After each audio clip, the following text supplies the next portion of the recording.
नमस्कार दोस्तों।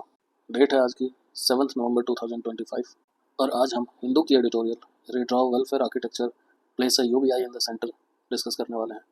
दोस्तों, आज इंडिया एक अजीब क्रॉस रोड्स पर खड़ा है। एक तरफ देश की दौलत कुछ लोगों के हाथ में सिमट गई है, जैसा आज़ादी के बाद कभी नहीं हुआ, और दूसरी तरफ टेक्नोलॉजी आगे बढ़ रही है, पॉलिसी उसके पीछे भाग रही है। रिजल्ट, ऑटोमेशन जॉब्स खा रहा है, गिग वर्कर्स इनसिक्योर फील कर रहे हैं, क्लाइमेट चेंज लोगों को घर से दूर कर रहा है, और मेंटल हेल्थ एक टिकिंग टाइम बॉम्ब बन चुकी है। इस बैकड्रॉप में एक आइडिया जो पहले यूटोपियन लगता था, अब बिल्कुल प्रैक्टिकल लगने लगा है।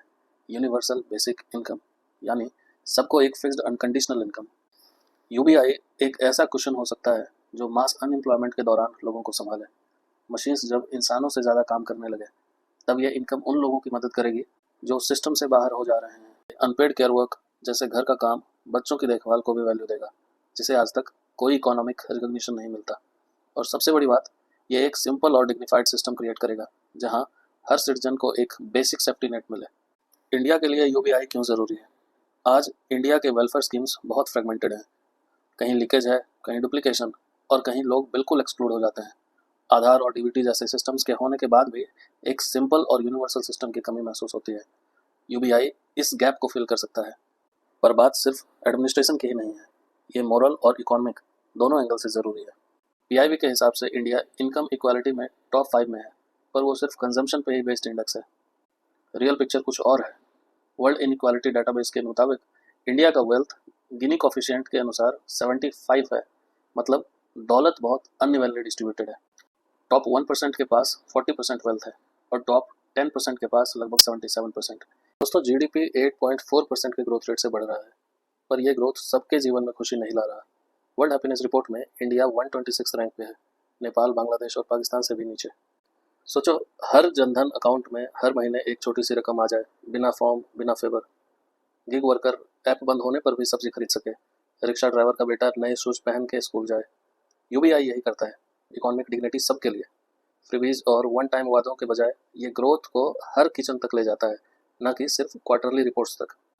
मध्य प्रदेश में सेवा के पायलट प्रोजेक्ट में देखा गया कि जिनको यूबीआई मिला उनके बच्चे स्कूल ज़्यादा गए, न्यूट्रिशन इम्प्रूव हुआ और इनकम भी बढ़ी। फिनलैंड, केन्या और ईरान में भी ये एक्सपेरिमेंट्स हुए। रिजल्ट्स सिमिलर है। मेंटल हेल्थ बेटर हुई, फूड सिक्योरिटी बढ़ी और लोगों का वर्क मोटिवेशन कम नहीं हुआ। मैकिन्जी रिपोर्ट के मुताबिक 2030 तक 800 मिलियन जॉब्स ऑटोमेशन से खतरे में हैं। इंडिया जैसे देश में जहां इनफॉर्मल और सेमी स्किल्ड वर्कर्स ज़्यादा हैं, रिस्क और भी बड़ा है।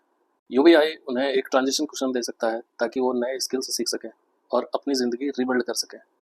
दोस्तों, यूबीआई सिर्फ पैसा नहीं, एक फिलॉसफी है। आज तक सिटीजन और स्टेट का रिश्ता ट्रांजैक्शनल रहा है, वोट दो, सब्सिडी लो। यूबीआई इस नैरेटिव को तोड़ता है। अगर हर सिटीजन को बेसिक इनकम मिलती है तो वोट फ्रीबीज के लिए नहीं, बल्कि गवर्नेंस के लिए पड़ता है। तब हम सरकार से फ्री बिजली नहीं, बल्कि बेहतर स्कूल, रूल ऑफ लॉ और क्लीन एनवायरनमेंट मांगते हैं। ये पॉलिटिक्स ऑफ पैट्रोनेज को राइट्स बेस्ड सोशल कॉन्ट्रैक्ट में बदल देता है। कुछ लोग कहते हैं यूबीआई से महंगाई बढ़ेगी, पर हिस्ट्री बताती है इन्फ्लेशन तब होता है जब प्रोडक्शन गिरता है, ना कि तब जब लोगों के पास थोड़ा ज़्यादा पैसा आता है। अगर यूबीआई रिस्पॉन्सिबली फंड किया जाए तो ये लोगों के लिए शील्ड बन सकता है, ना कि प्राइस हाइक का रीजन। ₹7,620 पर पर्सन पर ईयर के एक मिनिमम यूबीआई से इंडिया के जीडीपी का लगभग 5% लगेगा। इसे फंड करने के लिए टैक्स रिफॉर्म्स, सब्सिडी रैशनलाइजेशन या फेज्ड रोल आउट की ज़रूरत पड़ेगी। सबसे प्रैक्टिकल अप्रोच होगा यूबीआई को स्टेजेस में इंप्लीमेंट करना।